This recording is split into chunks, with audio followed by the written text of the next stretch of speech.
한국이 글로벌 AI 허브입니다. 2026년 4월 놀라운 뉴스가 전해졌습니다. 구글 AI 캠퍼스가 세계 최초로 한국에 설립된다는 소식이었죠. 노벨상 수상자이자 구글 CEO인 허사비스는 깊은 기대감을 드러내며 한국을 방한했습니다. 알파고 이후로 10년 AI는 빠르게 발전해왔습니다. 과연 한국은 AI 강국으로 도약할 수 있을까요? 지금부터 그 전말을 공개합니다. 런던 킹스크로스역 근처 구글 딥마인드 본사 건물은 겉에서 보면 그냥 평범한 오피스 빌딩입니다. 유리와 철골로 된 외벽, 로비에 들어서면 커다란 화면들이 줄지어 있죠. 하지만 저는 이 건물에 처음 발을 들였던 날을 아직도 기억합니다. 26살이었고 면접을 마치고 나오면서 다리가 조금 떨렸습니다. 세상에서 가장 어려운 문제들을 가장 똑똑한 사람들이 모여 푸는 곳. 그 안에 제가 들어갈 수 있을 거라고는 솔직히 반신반의했습니다. 그로부터 12해가 지났습니다. 2026년 4월, 저는 그 건물 14층 회의실에 앉아 있습니다.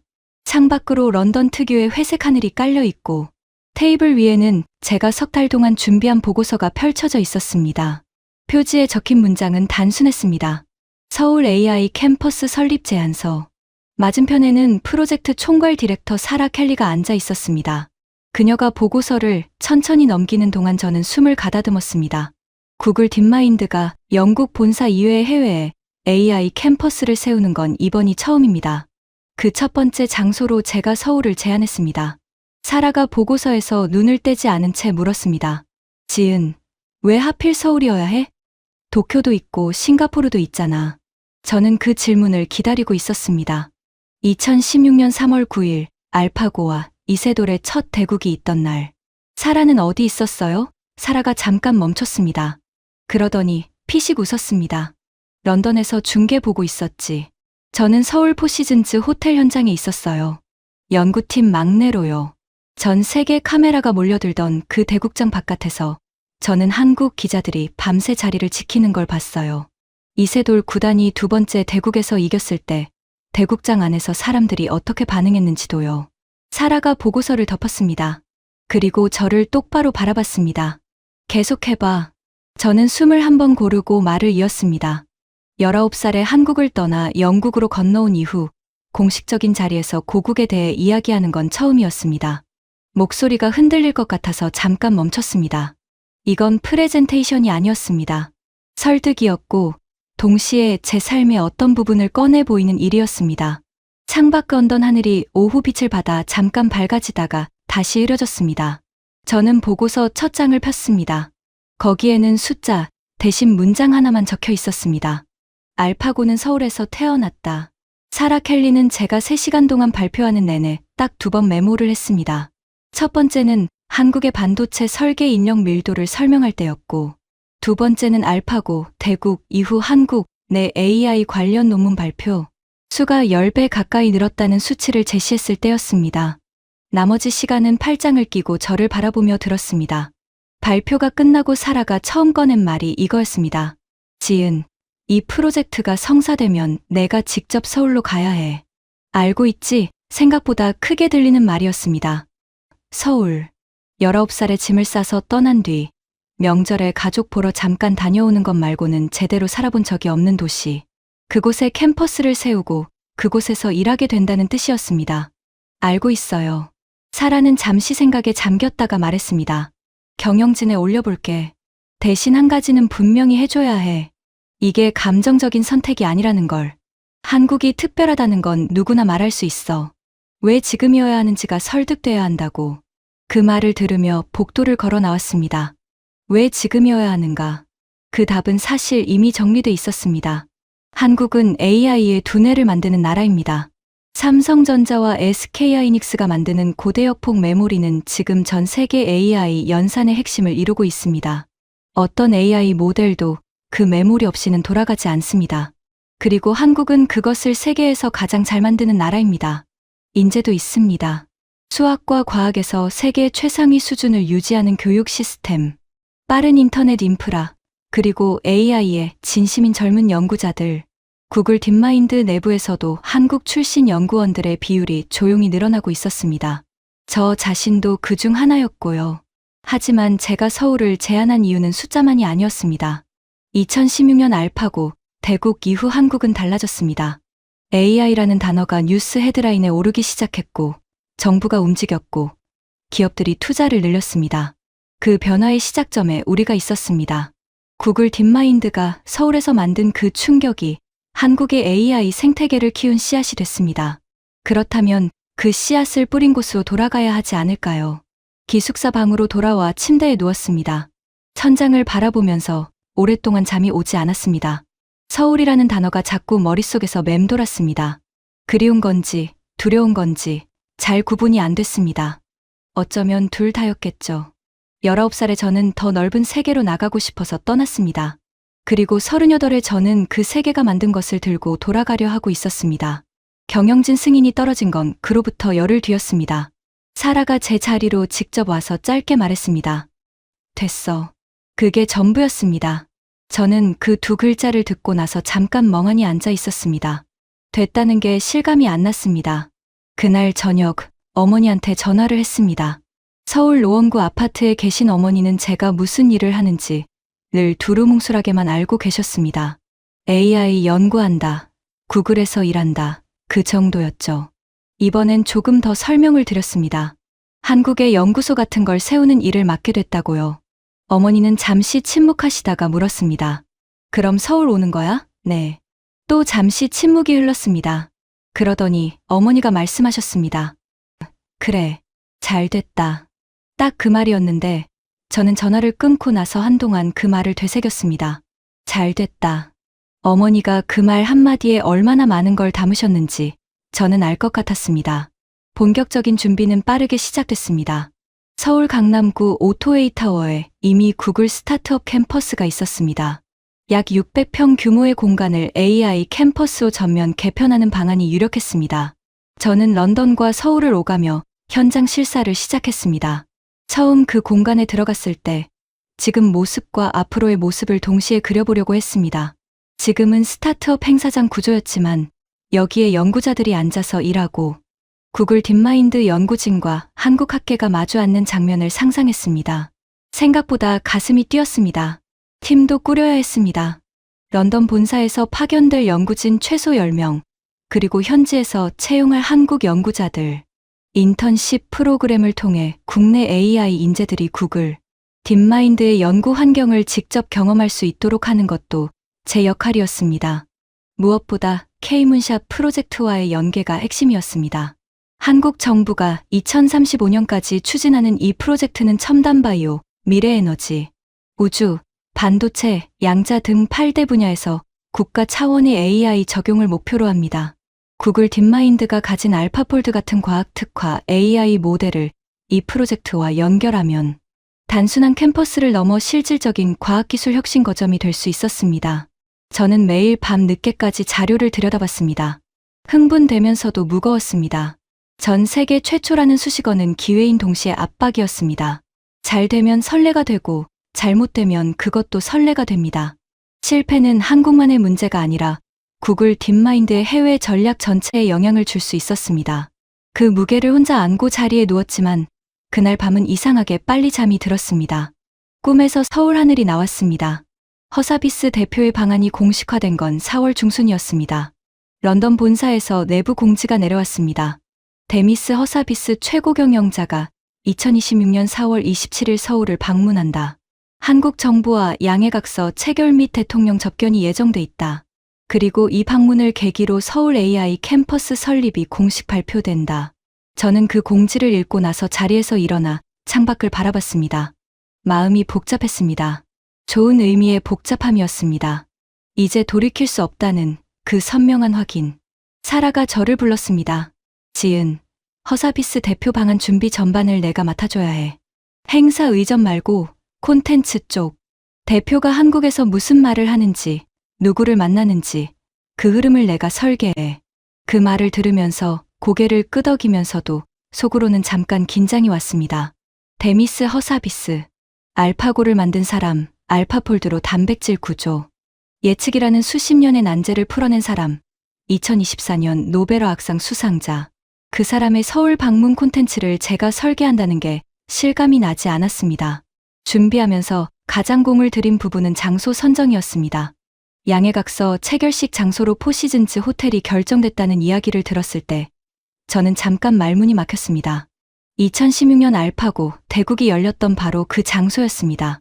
그 선택이 우연이 아니라는 걸 저는 알고 있었습니다.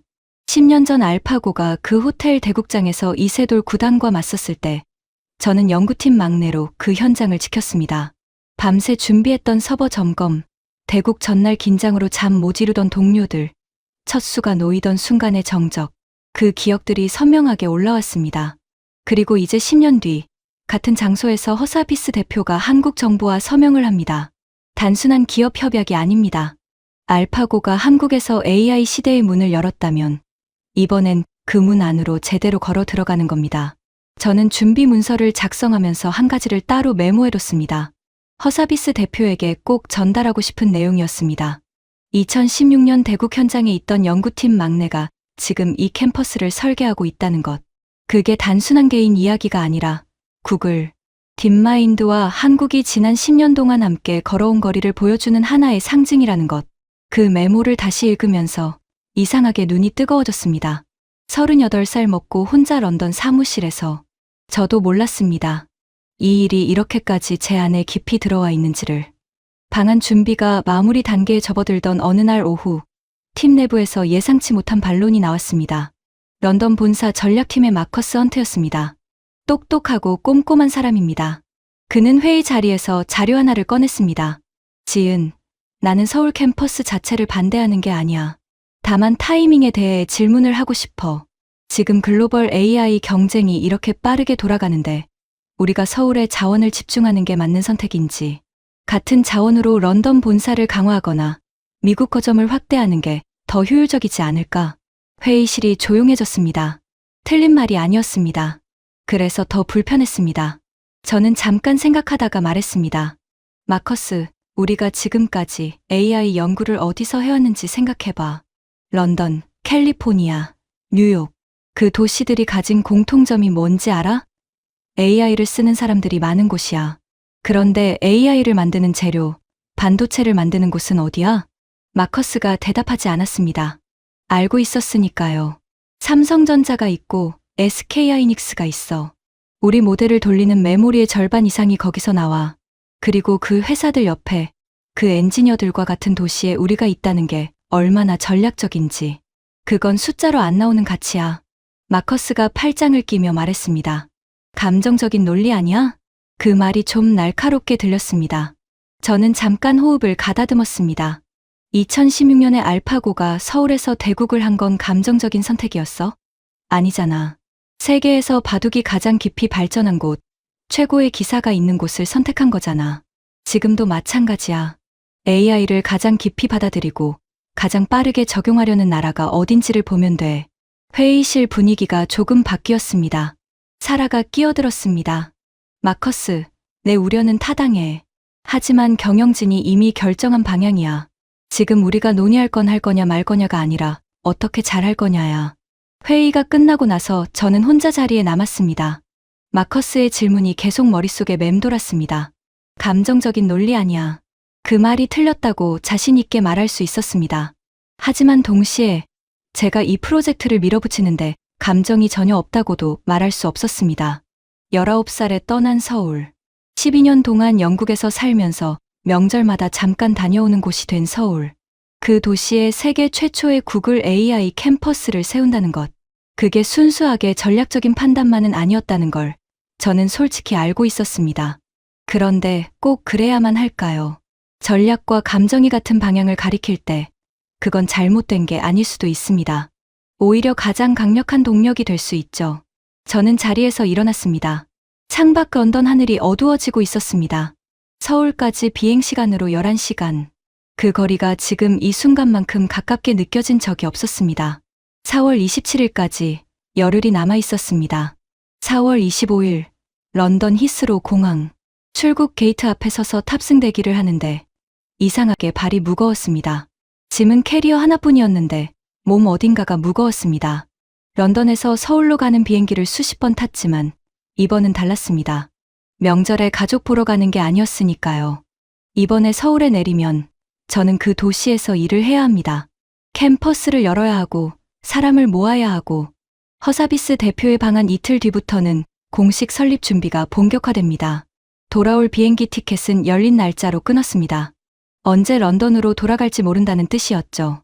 탑승 안내 방송이 나왔습니다. 저는 가방을 들고 줄에 섰습니다. 비행기 안에서 잠을 자려고 했지만 잘 안 됐습니다. 눈을 감으면 준비해야 할 것들이 머릿속에서 줄줄이 펼쳐졌습니다. 캠퍼스 공간 개편 일정, 한국 측 협력기관 리스트, 인턴십 프로그램 초안, 과학기술정보통신부와의 실무협의 내용, 그리고 무엇보다 허사비스 대표가 4월 27일 포시즌즈 호텔에서 할 발언의 흐름. 11시간 비행 동안 저는 서너 시간 정도 잠깐씩 눈을 붙였습니다. 꿈인지 생시인지 모르는 상태에서 2016년 대국장이 자꾸 나왔습니다. 알파고가 첫 수를 놓던 순간 대국장 안의 정적. 저는 그때 28살이었고 연구팀에서 가장 어렸습니다. 떨렸지만 떨리는 티를 내면 안 됐습니다. 인천공항에 내렸을 때 한국 시각으로 아침 7시였습니다. 입국장을 나오면서 공항 특유의 냄새가 났습니다. 한국 공항만의 공기라는 게 있습니다. 설명하기 어렵지만 맞는 순간 바로 압니다. 여기가 한국이구나. 그 감각이 왔습니다.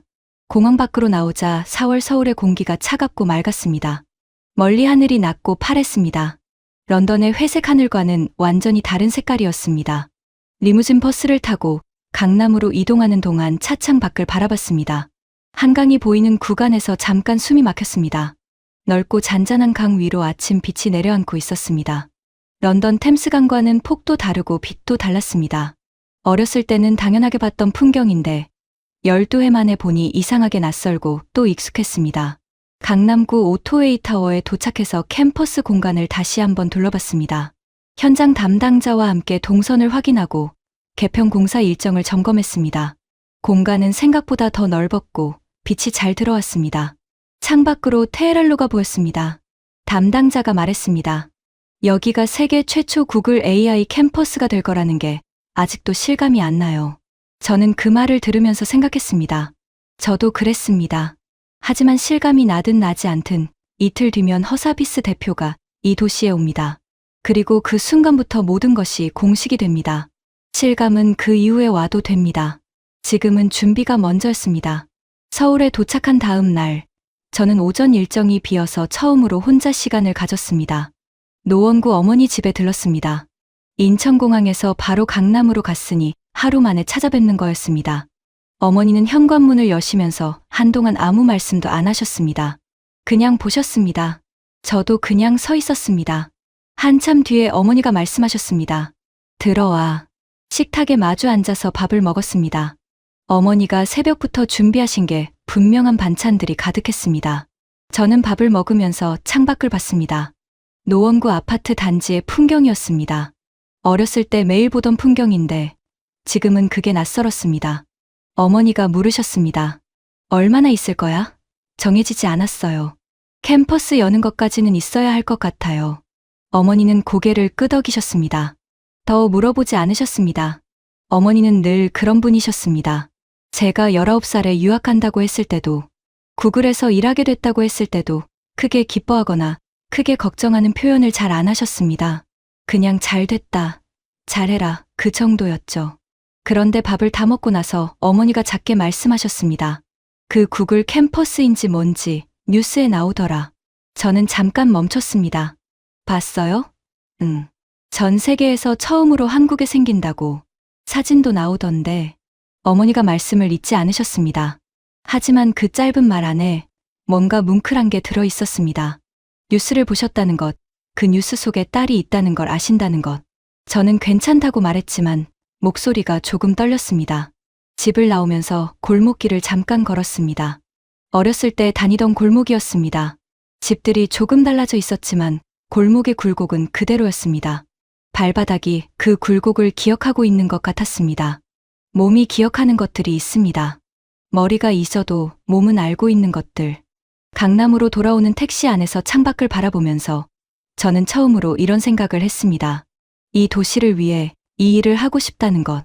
구글을 위해서가 아니라, 한국을 위해서가 아니라 그냥 이 골목과 이 하늘과 이 공기를 위해서.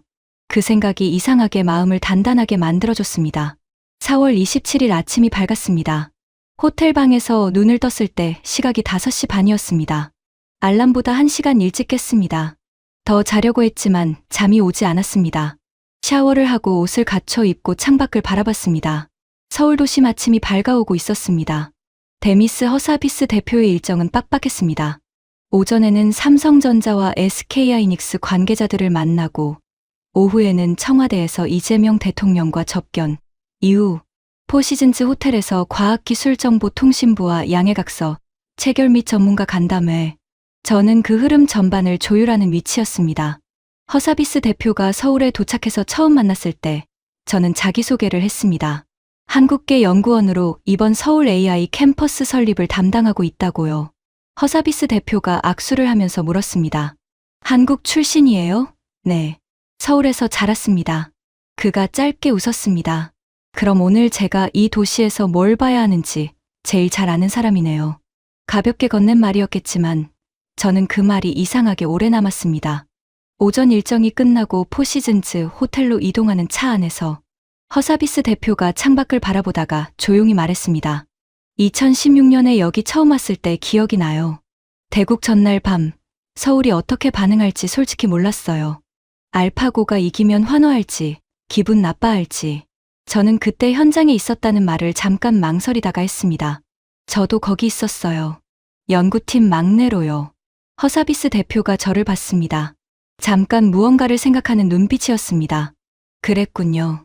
그때 한국 사람들이 어떻게 반응했는지 기억해요? 슬퍼했습니다. 그런데 동시에 경이로워했어요. AI가 이겼다는 사실을 두려워하면서도 그 AI가 여기서 만들어진 무언가를 보여줬다는 걸 자랑스러워했어요. 그 두 감정이 동시에 있었습니다. 허사비스 대표가 고개를 끄덕였습니다. 그리고 말했습니다. 그게 바로 한국이 특별한 이유예요. 포시즌즈 호텔 체결식장에 들어서면서 저는 10년 전 이 호텔 복도를 뛰어다니던 기억이 났습니다. 그때는 막내였고 지금은 이 행사를 설계한 사람으로 여기 서 있습니다. 그 거리가 실감나지 않았습니다. 하지만 발은 단단하게 바닥을 딛고 있었습니다. 배경은 부총리와 허사비스 대표가 서명하는 순간 플래시가 터졌습니다. 저는 행사장 한쪽 구석에서 그 장면을 바라봤습니다. 2016년 대국장의 첫 수가 놓이던 순간처럼 그 장면이 오래 기억될 것 같다는 예감이 들었습니다. 역사가 만들어지는 순간은 늘 이렇게 조용하게 옵니다. 소란스럽지 않게 그냥 이렇게.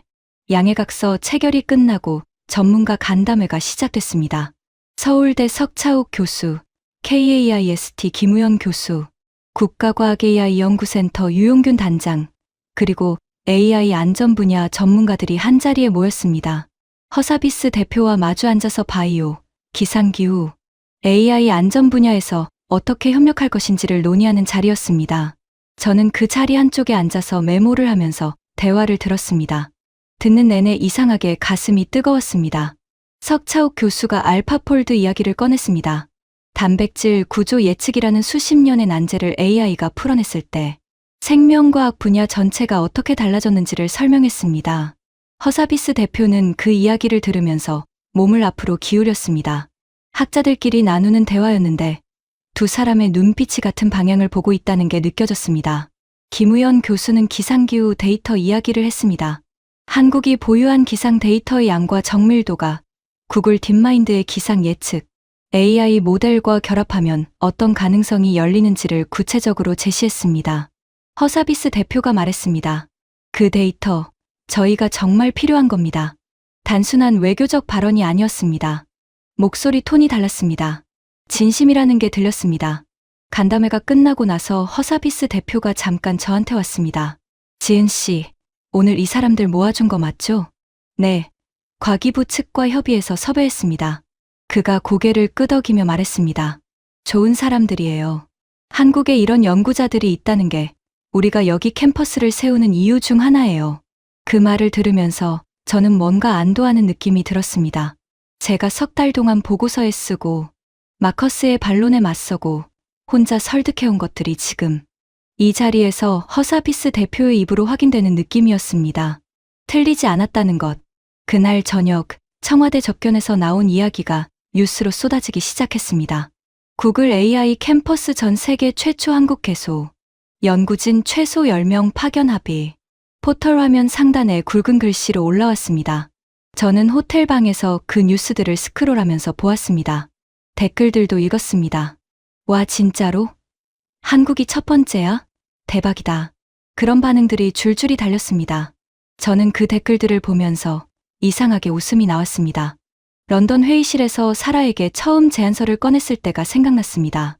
그때 이 댓글들을 상상이나 했겠습니까? 그러다가 어머니한테서 카카오톡이 왔습니다. 문장이 아니라 그냥 뉴스 링크 하나였습니다. 저는 그 링크를 누르지 않았습니다. 이미 알고 있는 뉴스였으니까요. 대신 답장을 보냈습니다. 봤어요, 엄마. 어머니 답장은 짧았습니다. 잘했다. 저는 그 두 글자를 한참 바라봤습니다. 그리고 핸드폰을 내려놓고 창밖 서울 야경을 바라봤습니다. 강남의 불빛이 내려다 보였습니다. 멀리 한강이 어둠 속에서 빛을 반사하고 있었습니다. 뉴스가 터진 다음 날부터 예상치 못한 반응들이 들어오기 시작했습니다. 첫 번째는 내부에서였습니다. 런던 본사 동료 몇 명이 메시지를 보냈는데 축하한다는 내용이 많았지만 그 사이에 섞인 것들도 있었습니다. 마커스였습니다. 짧은 메시지였습니다. 잘 됐네. 이제 증명해야 할 차례야. 틀린 말이 아니었습니다. 그래서 더 묵직하게 읽혔습니다. 공식 발표가 됐다는 건 이제 실제로 만들어내야 한다는 뜻이었습니다. 캠퍼스가 열리고 연구자들이 모이고 실질적인 협력 성과가 나와야 합니다. 발표만 화려하고 내용이 없으면 전 세계 최초라는 수식어가 오히려 부담이 됩니다. 두 번째 반응은 한국 언론에서 왔습니다. 대부분은 긍정적이었지만 일부에서는 날카로운 질문을 던졌습니다. 구글 AI 캠퍼스가 한국 AI 스타트업 생태계를 흡수하는 게 아니냐는 우려였습니다. 글로벌 빅테크가 들어오면 국내 인재들이 구글로만 몰리고 한국 독자 AI 기업들은 오히려 인재난을 겪게 된다는 논리였죠. 틀린 우려가 아니었습니다. 저도 그 가능성을 모르는 게 아니었습니다. 세 번째는 더 직접적이었습니다. 국내 AI 스타트업 대표 한 명이 인터뷰에서 이름을 밝히지 않은 채로 말했습니다. 구글이 한국에 캠퍼스를 여는 건 협력이 아니라 인재 확보 전략이다. 좋은 말로 포장했지만 결국 우리 인재를 가져가겠다는 거 아니냐. 그 인터뷰 기사를 읽으면서 저는 한동안 모니터를 바라봤습니다. 반박하고 싶은 마음이 들었습니다. 하지만 동시에 그 말이 완전히 틀렸다고 자신 있게 말하기도 어려웠습니다. 어느 나라든 글로벌 빅테크가 들어오면 인재 유출 우려가 나옵니다. 그건 구조적인 문제이고 의도와 별개로 결과로 나타날 수 있는 문제였습니다. 저는 그날 오후 실무협의 자리에서 과기부 담당자에게 이 부분을 먼저 꺼냈습니다. 캠퍼스 운영 방향에서 국내 스타트업과의 협력 프로그램을 더 구체적으로 설계해야 할 것 같습니다. 인재를 흡수하는 구조가 아니라 함께 키우는 구조로요. 담당자가 고개를 끄덕이며 말했습니다. 저희도 그 부분이 제일 중요하다고 생각하고 있어요. 인턴십이 구글로 데려가는 통로가 아니라 한국 AI 생태계 전체를 강화하는 기반이 돼야 한다고요. 맞는 말이었습니다. 하지만 그걸 말로 하는 것과 실제 프로그램으로 구현하는 건 다른 문제였습니다.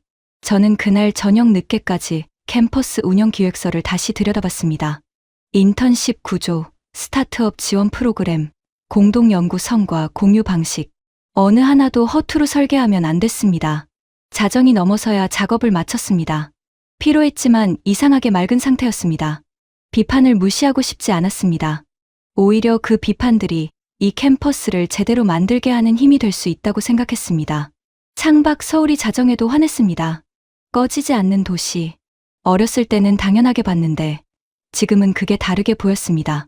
이 도시에서 자란 사람이 이 도시를 위해 무언가를 만들고 있다는 것. 그 단순한 사실이 이 밤을 버티게 해줬습니다. 캠퍼스 공간 개편 공사가 시작된 지 사흘째 되던 날, 런던에서 전화가 왔습니다. 사라 켈리였습니다. 목소리가 평소와 달랐습니다. 용건부터 꺼내는 사람이 아닌데 인사도 짧게 끝내고 바로 본론으로 들어왔습니다. 지은, 본사 쪽에서 캠퍼스 운영 예산 재검토 들어간다고 해. 손에 들고 있던 볼펜이 멈췄습니다. 무슨 얘기예요? 글로벌 비용 효율화 검토야. 전사 차원에서 진행하는 거라 서울 캠퍼스만의 문제는 아닌데 타이밍이 좋지 않아. 초기 운영 예산 일부가 조정될 수 있어. 저는 잠시 말이 없었습니다. 예산 조정. 그게 구체적으로 무엇을 의미하는지 바로 계산이 됐습니다. 연구진 파견 인원이 줄어들 수 있고 인턴십 프로그램 규모가 축소될 수 있으며 공간 개편 범위도 달라질 수 있습니다. 허사비스 대표가 청와대에서 이재명 대통령에게 약속한 최소 10명 파견도 흔들릴 수 있었습니다. 언제까지 결론이 나요? 이번 주 안으로. 지은, 내가 본사 쪽에 직접 설명할 필요가 있어. 숫자로. 전화를 끊고 나서 저는 의자에 기댔습니다. 공사 소음이 복도에서 들려오고 있었습니다. 망치 소리, 드릴 소리. 이제 막 시작된 공사였습니다. 그 소음이 이상하게 불안하게 들렸습니다. 타이밍이 너무 나빴습니다. 공식 발표가 난 지 일주일도 안 됐습니다. 전 세계 최초라는 뉴스가 한국 포털 상단을 장식한 지 닷새였습니다. 그 상태에서 예산이 줄어들면 어떻게 되는지는 생각하기 싫었지만 생각하지 않을 수 없었습니다. 한국 언론이 다시 쓸 겁니다. 화려한 발표만 하고 알맹이가 없다고, 스타트업 대표들이 했던 우려가 현실이 됐다고. 그날 오후 과기부 담당자에게 연락을 해야 했습니다. 아직 확정된 것도 아닌데 미리 알리는 게 맞는지 판단이 서지 않았습니다. 알리지 않는 것도 이상하고 알리면 괜한 불안을 만들 수 있었습니다. 저는 결국 연락을 하지 않았습니다. 일단 본사 설명을 먼저 해야 했습니다. 밤새 자료를 만들었습니다. 서울 캠퍼스가 왜 예산 삭감 대상이 되면 안 되는지 숫자로, 한국 반도체 산업과의 연계 가치, 국가과학 AI 연구센터와의 공동 연구 기대 효과, K문샤 프로젝트와의 시너지를 금액으로 환산한 추정치, 감정을 빼고 데이터만 넣었습니다. 새벽 3시가 넘었을 때 어머니한테서 카카오톡이 왔습니다. 자고 있을 시각인데 왜 오셨나 싶어서 봤더니 짧은 문장이었습니다. 밥은 먹었어? 저는 웃었습니다. 그리고 울 것 같았습니다. 둘 다였습니다. 먹었다고 답장을 보냈습니다. 먹지 않았지만요. 본사 설명 자료를 보낸 뒤 이틀 동안 답이 없었습니다. 런던과 서울의 시차는 8시간입니다. 런던 오전이 서울 오후이고 런던 퇴근 시각이 서울 자정입니다. 그 시차를 의식하면서 하루에도 몇 번씩 메일을 확인했습니다. 답장이 없었습니다. 그 이틀이 길었습니다. 공사는 계속됐고 과기부 담당자와는 일상적인 업무 연락을 이어갔습니다. 예산 문제는 말하지 않은 채로 허사비스 대표에게도 당연히 말하지 않았습니다. 아직 확정이 아니라는 말로 저 자신을 설득했지만 사실은 말을 꺼낼 용기가 나지 않은 것이었습니다. 두 번째 날 저녁, 저는 산책을 나갔습니다. 강남구 거리를 걸었습니다. 테헤란로를 따라 걷다가 양재천 쪽으로 내려갔습니다. 천변 산책로에 사람들이 있었습니다. 저녁을 먹고 나온 가족들, 러닝하는 사람들, 강아지를 데리고 나온 노부부. 일상적인 풍경이었습니다. 저는 벤치에 앉아서 물을 바라봤습니다. 양재천은 한강보다 작고 조용했습니다. 물소리가 낮게 들렸습니다. 이 캠퍼스가 제대로 안 되면 어떻게 될까? 처음으로 그 질문을 정면으로 마주했습니다.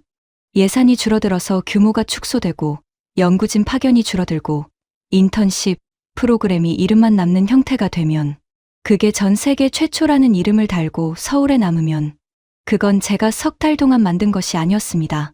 그리고 무엇보다 허사비스 대표가 청와대에서 한 약속이 빈말이 되는 겁니다. 한국 정부와 나눈 신뢰가 첫 단추부터 어긋나는 거고요. 저는 그 가능성을 생각하면서 처음으로 흔들렸습니다. 석 달 동안 흔들리지 않으려고 버텼는데 그날 밤 양재천 벤치에서 처음으로 모르겠다는 생각이 들었습니다. 내가 이걸 제대로 할 수 있는 건지, 전략이 맞았는지, 감정이 판단을 흐린 건 아닌지. 마커스의 말이 떠올랐습니다. 감정적인 논리 아니야? 그 말이 그날 밤에는 다르게 들렸습니다. 낮에는 반박할 수 있었는데 밤에는 흔들렸습니다. 그게 솔직한 상태였습니다. 한참을 앉아 있다가 자리에서 일어났습니다. 걸으면서 생각했습니다. 흔들리는 게 나쁜 건 아닙니다. 흔들릴 이유가 있으면 흔들려야 합니다. 중요한 건 흔들린 다음에 어디로 가느냐였습니다. 포기하는 쪽으로 가느냐, 아니면 더 단단하게 서는 쪽으로 가느냐. 기숙사로 돌아와 다시 자료를 열었습니다. 이번에는 숫자가 아니라 다른 방향으로 썼습니다. 이 캠퍼스가 한국에서 처음 열리는 게 구글 딥마인드에게 갖는 의미, 알파고 10주년이라는 상징성, 허사비스 대표가 직접 한국이 특별하다고 했던 맥락, 대통령 접견이라는 무게. 이건 숫자로 설명할 수 없는 자산이었습니다. 그 문서를 사라에게 다시 보냈습니다. 새벽 4시였습니다. 다음 날 아침 10시, 사라한테서 전화가 왔습니다. 지은, 예산 재검토 결론 났어. 저는 숨을 참았습니다. 서울 캠퍼스는 원한대로 가. 조정 대상에서 빠졌어. 숨을 내쉬었습니다. 손이 조금 떨렸습니다. 어떻게 된 거예요? 내가 보낸 두 번째 자료, 허사비스 대표가 직접 봤어. 그리고 경영진 회의에서 한마디 했대. 서울 캠퍼스는 예산 문제로 흔들리면 안 된다고. 이건 숫자, 이전의 문제라고. 저는 잠깐 말이 없었습니다. 허사비스 대표가 직접 나섰다는 것. 그 사람이 한국을 특별하다고 했을 때 그게 의전용 발언이 아니었다는 게 이 순간 확인됐습니다. 사라, 감사해요. 나한테 감사하지 말고 가서 제대로 만들어. 전화를 끊고 나서 저는 한동안 그 자리에 가만히 있었습니다. 안도감이 파도처럼 왔습니다. 그리고 그 뒤에 묵직한 책임감이 따라왔습니다. 지켜졌다는 건 이제 반드시 만들어내야 한다는 뜻이기도 했습니다. 그날 오후 과기부 담당자에게 연락했습니다. 예산 재검토 있었던 것, 그리고 원안대로 확정된 것까지 투명하게 말했습니다. 담당자가 잠시 침묵하다가 말했습니다. 알려주셔서 감사합니다. 그리고 원안대로 됐다니 다행이에요. 솔직히 말씀해주신 것도 감사하고요. 그 말이 생각보다 크게 들렸습니다. 나쁜 소식도 숨기지 않는 것, 그게 신뢰를 만드는 방식이라는 걸 다시 한번 생각했습니다. 캠퍼스 개편 공사는 빠르게 진행됐습니다. 공간이 모습을 갖춰가면서 저도 달라졌습니다. 뭔가를 지키려는 사람에서 뭔가를 만드는 사람으로 그 전환이 몸에서 느껴졌습니다. 걸음이 달라지고 회의에서 말하는 방식이 달라졌습니다. 런던에서 파견될 연구진 명단도 확정됐습니다. 12명이었습니다. 원안보다 2명이 더 늘었습니다. 그중 2명은 한국계 연구원이었습니다. 저처럼 한국에서 자라다 해외로 나간 사람들이었습니다. 그 명단을 보면서 이상하게 마음이 따뜻해졌습니다. 우리가 떠났던 곳으로 이제 다른 이유로 돌아오고 있다는 것. 캠퍼스 개소 준비가 마무리 단계에 들어선 어느 날 저녁이었습니다. 저는 거의 다 완성된 캠퍼스 공간에 혼자 들어갔습니다. 퇴근 시간이 한참 지난 뒤였고 공사 인원도 다 빠진 상태였습니다. 불을 켜고 천천히 걸었습니다. 연구자들이 앉아서 일할 책상들이 들어와 있었습니다. 아직 컴퓨터는 설치 전이었지만 공간의 구조는 이미 완성돼 있었습니다. 창가 쪽 라운지, 공동 연구 공간, 소규모 세미나룸, 그리고 스타트업들이 사용할 수 있는 개방형 작업 공간. 제가 보고서에 그려넣었던 구조들이 실제 공간이 돼서 눈앞에 있었습니다. 저는 창가에 서서 테헤란로를 내려다봤습니다. 저녁 시간 강남 거리에 사람들이 가득했습니다. 직장에서 퇴근하는 사람들, 약속을 향해 걷는 사람들. 저 아래 저 사람들 중에 언젠가 이 공간으로 올라올 연구자가 있을 수도 있다는 생각이 들었습니다. 지금은 그냥 거리를 걷고 있는 사람이 이 캠퍼스에서 AI를 연구하고 구글 딥마인드 연구진과 협업하고 무언가를 만들어낼 수도 있다는 것. 허사비스 대표가 청와대에서 했던 말이 떠올랐습니다. AGI는 이르면 2030년께 가시화될 수 있다. 그 말이 그날은 먼 미래처럼 들렸는데 이 공간에 서 있으니 갑자기 가깝게 느껴졌습니다. 지금 제가 만드는 이 공간에서 이루어지는 연구들이 그 가시화 과정의 어딘가에 닿을 수도 있다는 것. 과학기술정보통신부 담당자한테서 문자가 왔습니다. 개소식 날짜 잡혔어요. 5월 중으로 확정됩니다.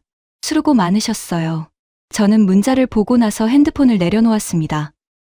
5월. 생각보다 빠르게 다가오고 있었습니다. 그날 저녁 마커스한테서 메시지가 왔습니다. 짧았습니다. 사진 봤어. 공간 꽤 좋은데.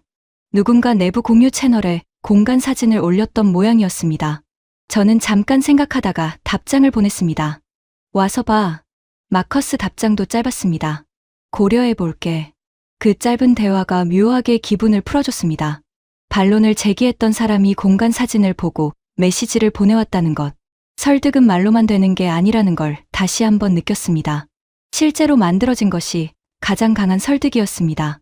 어머니한테 전화했습니다. 밤 9시였습니다. 엄마, 개소식 5월에 해요. 와볼 수 있어요? 어머니가 잠깐 멈추셨다가 말씀하셨습니다. 가야지. 딱 그 말이었습니다.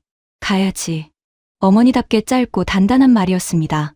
저는 웃으면서 통화를 마쳤습니다. 전화를 끊고 나서 다시 창밖을 봤습니다. 서울 밤하늘에 별이 몇 개 보였습니다. 서울에서 별이 보이는 날은 많지 않습니다.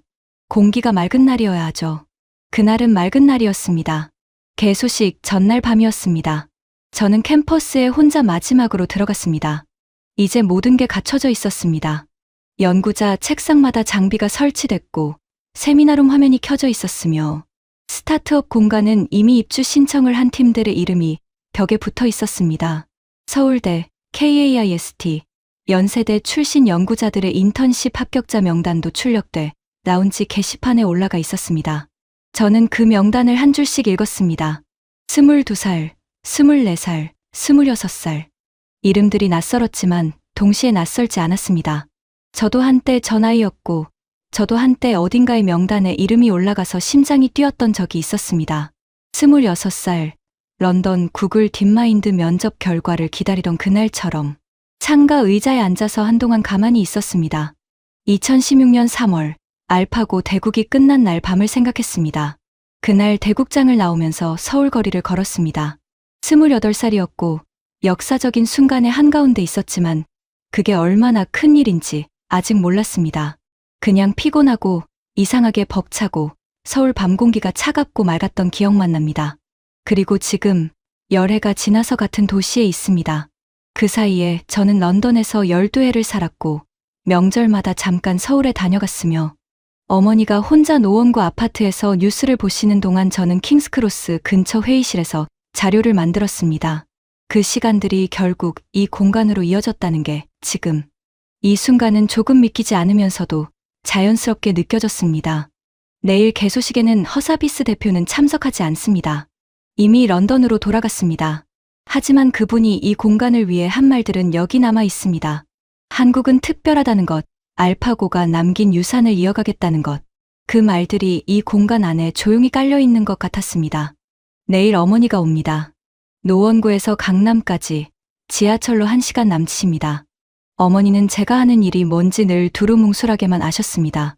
내일은 직접 보시겠죠. 딸이 만든 공간을, 전 세계에서 처음으로 문을 여는 곳을. 저는 자리에서 일어났습니다. 불을 끄기 전에 공간을 한 번 더 둘러봤습니다. 조명이 다 꺼지고 나서도 창밖 서울 불빛이 안으로 스며들어 왔습니다. 강남의 불빛, 테헤란로의 불빛, 저 멀리 한강 방향의 빛들. 이 도시는 꺼지지 않습니다. 그리고 내일 이 공간에도 불이 켜집니다. 전 세계에서 처음으로 서울에서. 문을 닫으면서 저는 생각했습니다. 19살에 이 도시를 떠날 때 저는 더 넓은 세계로 나가고 싶었습니다. 그리고 38살에 그 세계가 만든 가장 새로운 것을 들고 돌아왔습니다. 그 여정이 여기서 끝나는 게 아니라는 걸 알고 있습니다. 내일 문이 열리면 진짜 시작입니다.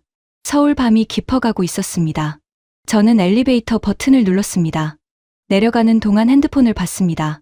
어머니한테서 문자 하나가 와 있었습니다. 내일 몇 시에 오면 돼? 저는 웃으면서 답장을 보냈습니다. 그리고 엘리베이터 문이 열렸습니다. 서울 밤거리로 걸어 나갔습니다. 공기가 맑고 차가웠습니다. 2016년 그날 밤처럼. 여기까지 들어주셔서 감사합니다. 이 이야기를 구상하면서 저는 한 가지 장면이 계속 머릿속에 남았습니다. 2026년 4월 27일 서울 포시즌즈 호텔. 데미스 허사비스 구글 딥마인드 최고 경영자가 한국 정부와 서명을 하는 그 자리가 10년 전 알파고와 이세돌 구단이 맞섰던 바로 그 호텔이었다는 것입니다. 우연이 아니었을 겁니다. 2016년 알파고 대국은 한국에서 일어났습니다. AI라는 단어가 뉴스 헤드라인에 오른 것도, 전 세계가 AI의 가능성을 처음으로 실감한 것도 그 충격의 진원지가 서울이었습니다. 그리고 10년 뒤 구글 딥마인드가 영국 본사 이외에 전 세계 최초로 AI 캠퍼스를 세우는 곳으로 다시 서울을 선택했습니다. 왜 한국인가? 저는 그 질문의 답을 이 이야기 안에 담으려 했습니다. 반도체를 만드는 나라, AI를 가장 빠르게 받아들이는 나라, 그리고 무엇보다 10년 전 그 대국 이후 멈추지 않고 달려온 나라, 그게 한국이었습니다. 박지은이라는 인물은 제가 만든 가상의 인물입니다. 하지만 그녀가 품었던 질문들, 19살에 떠난 도시로 다시 돌아오는 마음, 고국에 무언가를 만들어 놓고 싶다는 감각, 이것들은 실제로 해외에서 일하는 수많은 한국인 연구자들이 어딘가에서 한 번쯤 느꼈을 감정이라고 생각합니다. 전 세계 최초. 그 수식어가 그냥 붙은 게 아닙니다. 오랫동안 쌓아온 신뢰와 기술과 인재가 만들어낸 결과입니다. 그 사실을 더 많은 분들이 알았으면 해서 이 이야기를 만들었습니다. 오늘 이야기가 마음에 드셨다면 구독과 좋아요 부탁드립니다. 여러분의 관심이 더 좋은 이야기를 만드는 힘이 됩니다.